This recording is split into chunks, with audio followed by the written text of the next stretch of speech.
భాయ్ నమః అంటూ సభాసదస్సుకు నమస్కరిస్తూ ఈనాటి ఈ కార్యక్రమానికి ముఖ్య అతిథిగా వచ్చినటువంటి నారా లోకేష్ గారికి, స్థానిక శాసనసభ సభ్యులు ఏలూరి సాంబశివరావు గారికి, అదేవిధంగా మంత్రివర్యులు గొట్టిపాటి రవి గారికి, అనగాని సత్యప్రసాద్ గారికి, బాపట్ల నియోజకవర్గ ఎమ్మెల్యే అయినటువంటి నరేంద్ర వర్మ గారికి, చీరాల ఎమ్మెల్యే గారు కొండయ్య గారికి, పెద్దలు గర్టే గారికి, కలెక్టర్ గారికి, ఎస్పీ గారికి, అదేవిధంగా వేదిక ముందున్నటువంటి సోదరిమణులకి, తల్లిదండ్రులకి, ప్రతి ఒక్కరికి పేరు పేరున నా నమస్కారాలు తెలియజేసుకుంటూ బిడ్డలందరికీ కూడా సభాముఖంగా నా ఆశీస్సులు నేను అందిస్తున్నాను. చాలా చక్కటి కార్యక్రమం. దేశ భవిష్యత్తుతో అదేవిధంగా మన పిల్లల భవిష్యత్తుకి ముడిపడినటువంటి ఒక అద్భుతమైనటువంటి కార్యక్రమాన్ని ఇవాళ మనం ఇక్కడ ఆవిష్కరించుకోవడం జరిగింది. దగ్గర 30-35 సంవత్సరాల క్రితం ఒక చిన్న సంకల్పం, ఈ ప్రాంతంలో ఉన్నటువంటి బిడ్డలకి ప్రమాణాలతో కూడినటువంటి విద్యని అందించాలి అనేటువంటి ఆలోచన కీర్తిశేషులు దగ్గుబాటి చెంచురామయ్య గారిది. ఆ యొక్క సంకల్పం దినదినాభివృద్ధిగా ముందుకు వెళుతూ అది జూనియర్ కాలేజు, అదేవిధంగా ఫార్మసీ, బిఎడ్, ఈ రకంగా ఎదుగుతూ వచ్చినటువంటి నేపథ్యం.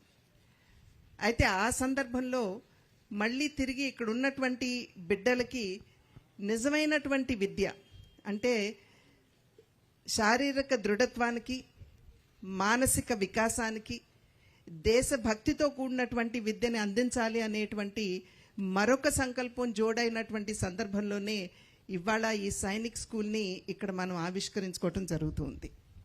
ఏ విధంగా ఈ స్కూల్ ఎదిగినా కూడా వెనుకున్నటువంటి సంకల్పం మాత్రం ఒక్కటి, ఈ ప్రాంతంలో ఉన్నటువంటి బిడ్డలకి మంచి విద్యని అందించాలి అనేటువంటి ఒక దృఢమైన సంకల్పం. ఒకానొక సందర్భంలో స్వామి వివేకానందుల వారిని విద్య అనేటువంటి పదాన్ని నిర్వచించమని చెప్పి వారిని అడిగినటువంటి నేపథ్యంలో నిజమైనటువంటి విద్య సమాజంలో ఉన్నటువంటి రుగ్మతుల్ని దూరం చేసేటువంటిదే నిజమైనటువంటి విద్య అని ఆనాడు స్వామి వివేకానందుల వారు తెలియజేయటం జరిగింది. అంటే సాధారణంగా మనం విద్య అనే పదాన్ని క్లాస్ రూమ్లు, కుర్చీలు, బల్లలు, పాఠ్యపుస్తకాలు, మార్కుల వరకే మనం పరిమితం చేసుకోవటం జరుగుతూ ఉంటుంది.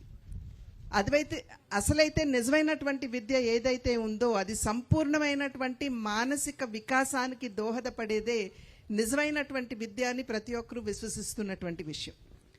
అటువంటి విద్య అందించాలి అనేటువంటి ఆలోచనతోటే ప్రభుత్వాలు కావచ్చు, మంత్రివర్యులు కావచ్చు, ప్రతి ఒక్కరూ కూడా దానికి కావలసినటువంటి మౌలిక వస్తువులు సమకూర్చడంలో వారు చాలా వరకు దృష్టి కేంద్రీకరించడం జరుగుతూ ఉంటుంది. అటల్ బిహారీ వాజ్పేయి గారు ప్రధానిగా ఉన్నటువంటి సందర్భంలోనే సర్వశిక్ష అభియాన్ అనేటువంటి కార్యక్రమాన్ని తీసుకుని వచ్చి ప్రతి కిలోమీటర్కి ఒక ప్రైమరీ స్కూల్ ఉండాలని, ప్రతి 3 కిలోమీటర్లకి ఒక మిడిల్ స్కూల్ ఉండాలని, ప్రతి 5 కిలోమీటర్లకి ఒక హై స్కూల్ ఉండాలి అనేటువంటి ఆలోచనతో ఒక చిన్న సంకల్పం, ఒక చిన్న ఆలోచన. దానికి మధ్యాహ్న భోజన పథకం తోడైంది. ఆ తర్వాత స్కూల్కి సంబంధించి కాంపౌండ్ వాల్ కట్టాలి అనేటువంటి ఆలోచనకి వెళ్ళింది. ఆ తర్వాత అక్కడున్నటువంటి బిడ్డల్ని కాపాడుకోవాలి, మంచి విద్యను అందించాలి అనేటువంటి ఆలోచనతోటి స్కూల్ బ్యాగులు కావచ్చు, షూస్ కావచ్చు, యూనిఫామ్లు కావచ్చు, బెల్ట్ కావచ్చు, ఇవన్నీ కూడా సర్వశిక్ష అభియాన్ కింద కేంద్ర ప్రభుత్వం అదేవిధంగా రాష్ట్ర ప్రభుత్వం యొక్క భాగస్వామ్యంతో దీన్ని ముందుకు తీసుకువెళ్ళటం అనేది జరుగుతూ వస్తున్నటువంటి విషయం. మనం గమనించవలసింది చాలా వరకు కూడా ఇందాక చెప్పినట్లుగా కేవలం పాఠ్యపుస్తకాల మీద, పాఠ్యాంశాల మీద మన దృష్టి ఉండటంతో ఆ సంపూర్ణమైనటువంటి వికాసానికి దోహదపడేటువంటి విద్యని ఎక్కడో మనం మన బిడ్డలకి అందివ్వలేకపోతున్నామేమో అనేటువంటిది ఒక చిన్న ఆందోళన. దానిలో భాగంగానే ఇవాళ ఈ సైనిక్ స్కూల్ ఏదైతే ఉందో ఇందాక చెప్పినట్లుగా శారీరక దృఢత్వాన్ని పెంచడం, మానసిక వికాసానికి దోహదపడటంతో పాటు దేశభక్తి అన్నది ఇవాళ ఏదైతే మన బిడ్డలకి మనం అతి ముఖ్యంగా తెలియజేయవలసినటువంటి అంశంగా ఉన్నదో మనం మర్చిపోతున్నామో దాన్ని కూడా బిడ్డలకు అందించే దిశగా ఇవాళ ఈ సైనిక్ స్కూల్ని ఇక్కడ స్థాపించి ఆ రకమైనటువంటి విద్యని అందించడం, అందులోనూ దగ్గుబాటి వెంకటేశ్వరరావు గారి సహధర్మచారిణిగా నేను కూడా దానిలో భాగస్వామినిగా ఉన్నాను అని భావిస్తూ ఆ అదృష్టం నాకు కూడా లభించినందుకు నేను ఒక రకంగా నిజంగా గర్వించదగ్గ విషయం, ఆనందించదగ్గ విషయం. అయితే కేవలం స్కూళ్ల వరకే పరిమితం చేయకుండా ప్రతి ఒక్కరి మీద కూడా ఇవాళ చక్కటి భావి భారత పౌరుల్ని నిర్మాణం చేసేటువంటి బాధ్యత ఉన్నది అని చెప్పి మనం గమనించాలి. అది కేవలం స్కూల్ మేనేజ్మెంట్ల వరకే పరిమితం కాదు, తల్లిదండ్రుల మీద కూడా ఆ బాధ్యత ఉన్నది అనేటువంటి విషయం మనం ఇక్కడ గమనించవలసినటువంటి అంశంగా నేను విశ్వసిస్తున్నాను. స్వగృహే పూజ్యతే జ్యేష్ఠ, స్వగ్రామే పూజ్యతే ప్రభువు, స్వదేశే పూజ్యతే రాజా, విద్వాన్ సర్వత్ర పూజ్యతే అన్నారు మన పెద్దలు.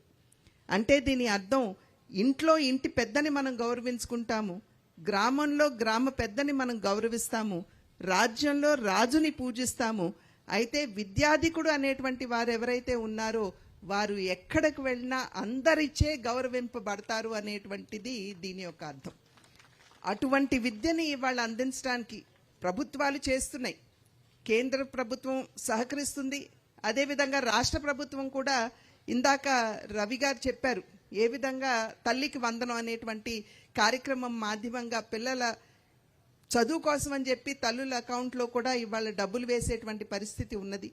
అయితే తల్లిదండ్రులు బాధ్యత కేవలం స్కూళ్ల యాజమాన్యం మరియు ప్రభుత్వాల వరకు పరిమితం చేయకుండా అటువంటి మంచి విద్యని ఎక్కడైతే మన బిడ్డలు విద్యార్థులై అందరిచే గౌరవింపబడతారు అటువంటి ఆ దిశగా మన బిడ్డల్ని మంచి భావి భారత పౌరులుగా నిర్మాణం చేయటంలో మనందరి భాగస్వామ్యం ఉన్నది అని చెప్పి తెలియజేసుకుంటూ, మరి ఒక్కసారి ఈ స్కూల్లో ప్రతి ఒక్కరూ కూడా, అంటే ఇక్కడ ఈ ప్రాంతంలో ఉన్నటువంటి వారు బిడ్డల్ని ఇక్కడికి పంపించి చక్కటి భావి భారత పౌరులుగా తీర్చిదిద్దాలి అని చెప్పి నేను అభ్యర్థిస్తూ, నాకు ఈ అవకాశాన్ని ఇచ్చిన ప్రతి ఒక్కరికి పేరు పేరున ధన్యవాదాలు తెలియజేసుకుంటూ సెలవు తీసుకుంటున్నాను. జై హింద్.